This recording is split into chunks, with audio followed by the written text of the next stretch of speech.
Hi there. At Impress Computers, we want to make you aware of a new security threat called cookie bite. This attack uses fake Chrome extensions to sneak into your browser, letting hackers take over your active sessions without needing your password or even your two-factor authentication. It's a sneaky way for cybercriminals to act like they're you without ever touching your login screens. Cookie bite mainly targets important areas like your cloud apps, admin dashboards, and financial sites. Because it slips through weak controls on browser extensions, most traditional security tools can't stop it.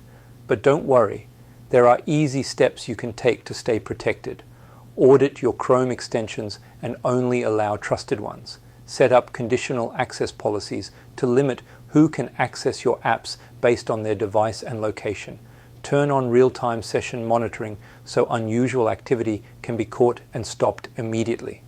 And most importantly, train your team to never install random extensions. This new method doesn't break passwords, it just slides into active sessions. That's why staying one step ahead is so important. If you'd like help reviewing your setup or adding more protection, our team is ready to support you. Stay safe out there. From all of us at Impress Computers.